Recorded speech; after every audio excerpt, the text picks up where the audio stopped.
Condenser गर्मियों में 80 degree Celsius तक की गर्म हवा कमरे से बाहर फेंकता है, जबकि एवेपोरेटर 16 डिग्री सेल्सियस तक की ठंडी हवा कमरे के अंदर फेंकता है और इसके साथ एवेपोरेटर एयरबोर्न पार्टिकल्स और ह्यूमिडिटी को भी कमरे से बाहर फेंकता है। तो चलिए देखते हैं कि एयर कंडीशनर्स किस तरह से काम करता है। जनरली एयर कंडीशनिंग सिस्टम का कंप्लीट साइकिल, जिसमें कंप्रेसर, कंडेंसर, एक्सपेंशन वॉल और एवेपोरेटर शामिल है। लेकिन अगर मेन इक्विपमेंट्स की बात की जाए तो उसमें एक आता है एवेपोरेटर और दूसरा कंडेंसर। इन दोनों को आपस में कॉइल्स के ज़रिए कनेक्ट किया होता है, जिसमें से रेफ्रिजरेंट फ्लूइड को पास किया जाता है और रेफ्रिजरेंट फ्लूइड को आमतौर पर रेफ्रिजरेंट गैस भी कहा जाता है। एसी का फंडा बहुत ही सिंपल है। एवेपोरेटर को ठंडा रखो उसके रूम टेम्परेचर से और कंडेंसर को गर्म रखो उसके सराउंडिंग के टेम्परेचर से।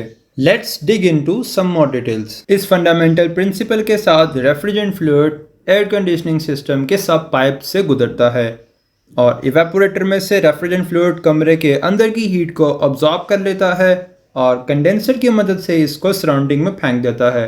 तो चलिए अब इसको देखते हैं कि प्रैक्टिकली तौर पर ये किस तरह से होता है।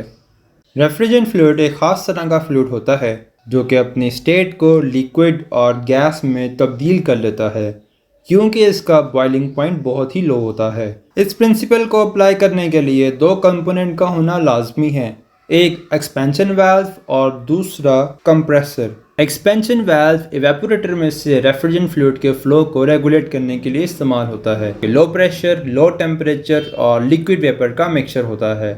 जैसा कि आप देख सकते हैं कि रेफ्रिजरेंट फ्लूइड सिर्फ पाइप से पास होता है, जबकि गर्म हवा पाइप के आउटसाइड से पास होती है। जब गर्म हवा का रेफ्रिजरेंट फ्लूइड के पाइप से कांटेक्ट होता है तो आपस में हीट एक्सचेंज होती है। हीट एक्सचेंज होने से जो गर्म हवा है वो ठंडी हवा में तब्दील हो जाती है और रेफ्रिजरेंट फ्लूइड जो है उसका टेम्परेचर कम से ज़्यादा हो जाता है, यानी कि लिक्विड वेपर मिक्सचर से वेपर्स में कन्वर्ट हो जाता है। रेफ्रिजरेंट फ्लूइड एवेपोरेटर से कंटिन्यूसली पास होता है और हीट को अब्जॉर्ब करता रहता है, जिससे ये लिक्विड वेपर मिक्सचर वेपर्स में तब्दील हो जाते हैं, जिसको सुपर हीटेड स्टेट कहा जाता है। सुपर हीटेड स्टेट यानी कि इस स्टेट में कोई भी लिक्विड का पार्टिकल एग्जिस्ट नहीं करता। लिक्विड का एक भी ड्रॉपलेट कंप्रेसर को डैमेज कर सकता है, इसलिए इंश्योर किया जाता है कि एवेपोरेटर से जो फ्लूइड पास होगा वो लो प्रेशर, लो टेम्परेचर और स्लाइटली सुपर हीटेड वेपर होगा। ये कंप्रेसर रेसिप्रोकेटिंग टाइप का है, जैसा कि आप वर्किंग एनिमेशन में देख रहे हैं। कंप्रेसर रेफ्रिजरेंट फ्लूइड को गैसियस स्टेट में हैंडल करता है, जिससे गैस के मॉलिक्यूल आपस में करीब आते हैं और टेम्परेचर और प्रेशर रेफ्रिजरेंट फ्लूइड का इंक्रीज हो जाता है, जो कि एटमॉस्फेरिक टेम्परेचर से ज़्यादा होता है। ये high temperature, high pressure super heated vapour form में रेफ्रिजरेंट फ्लूइड कंडेंसर पाइप से गुजर कर जाता है और सराउंडिंग में चला जाता है। कंडेंसर में लगा फैन इस अमल को बेहतर बना देता है। रेफ्रिजरेंट फ्लूइड जो कि कंडेंसर पाइप से गुजरते हैं और एयर फैन की मदद से कंडेंसर पाइप की आउटसाइड से, जैसे ही दोनों का कॉन्टैक्ट होता है यानी कि एयर और रेफ्रिजरेंट फ्लूइड का, तो आपस में हीट एक्सचेंज होती है, जिससे रेफ्रिजरेंट फ्लूइड का टेम्परेचर स्लाइटली ड्रॉप हो जाता है। एक्सपेंशन वाल्व कंडेंसर के आउटलेट में लगा होता है। कंडेंसर से refrigerant fluid high pressure, medium temperature saturated liquid form में एक्सपेंशन वाल्व में एंटर होता है। एक्सपेंशन वाल्व का पर्पस रेफ्रिजरेंट फ्लूइड के फ्लो को रेगुलेट करना होता है, जिससे रेफ्रिजरेंट फ्लूइड का टेम्परेचर कम हो जाता है और ये लो प्रेशर, लो टेम्परेचर में तब्दील हो जाता है, जिससे रेफ्रिजरेंट फ्लूइड लिक्विड वेपर के मिक्सचर में आ जाता है।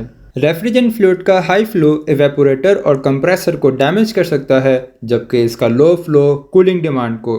तो फिर रूम की टेम्परेचर डिमांड को किस तरह से कंट्रोल किया जाए? इसका हल तभी मुमकिन है जब रेफ्रिजरेंट फ्लूइड का टेम्परेचर कमरे के टेम्परेचर से कम होगा। इस तरह जैसे ही low temperature refrigerant fluid evaporator से गुजरेगा तो कमरे का टेम्परेचर डिक्रीज हो जाएगा और तमाम हीट ये अब्जॉर्ब कर लेगा और इस तरह से रेफ्रिजरेंट फ्लूइड दोबारा वेपर में तब्दील हो जाएगा। जितनी अमाउंट में एवेपोरेटर कमरे से हीट को अब्जॉर्ब करेगा इसको टन कहते हैं, यानी कि एयर कंडीशनर की हीट की मिकदार को कम करने की कैपेबिलिटी को टन कहते हैं। ये प्रोसेस बार बार होता है और इस तरह से एयर कंडीशनर अपनी कूलिंग डिमांड को अचीव कर लेता है। एयर कंडीशनर के इस प्रिंसिपल को अचीव करते हुए एवेपोरेटर में एयर का टेम्परेचर कम होता है, जिससे एक वाटर कंडेंसेशन अचीव हो जाती है, जो कि एवेपोरेटर कॉइल के थ्रू एक पाइप लगा के उसको बाहर निकाल दिया जाता है। और अब बात करते हैं इन्वर्टर टेक्नोलॉजी की। इससे पहले टेक्नोलॉजी में एयर कंडीशनर में रेसिप्रोकेटिंग टाइप का कंप्रेसर इस्तेमाल होता था, लेकिन अब इस कंप्रेसर को तब्दील कर दिया है स्क्रॉल कंप्रेसर ने, जिसकी वर्किंग एनिमेशन आप देख रहे हैं। इन्वर्टर टेक्नोलॉजी में आप सिर्फ मोटर की स्पीड को कंट्रोल करके अपने कमरे का टेम्परेचर बेहतर बना सकते हैं, क्योंकि मोटर की स्पीड को कंट्रोल करने से कंप्रेसर की स्पीड, रेफ्रिजरेंट का फ्लो रेट और कूलिंग कैपेसिटी को बेहतर अंदाज में कंट्रोल किया जा सकता है। यही टेक्नोलॉजी इन्वर्टर एयर कंडीशनर्स में काम करती है। इन्वर्टर टेक्नोलॉजी में लिक्विड अमाउंट स्क्रॉल कंप्रेसर को डैमेज न कर दे, इसलिए इलेक्ट्रॉनिक एक्सपेंशन वाल्व एवेपोरेटर के आउटलेट पर लगे इलेक्ट्रॉनिक सेंसर्स की मदद से रेफ्रिजरेंट फ्लूइड का एग्जैक्ट टेम्परेचर और प्रेशर मेजर करता है और ऑटोमेटिकली तरीके से रेफ्रिजरेंट फ्लूइड के फ्लो को रेगुलेट करता है। और अब तक के लिए इतना ही। उम्मीद है दोस्तों आपको ये वीडियो पसंद आई होगी। ये वीडियो मैंने EdrawMax की मदद से बनाई है। अगर आपको ये वीडियो पसंद आई हो तो चैनल को सब्सक्राइब करें, वीडियो को लाइक करें और देखते रहें फॉडिक।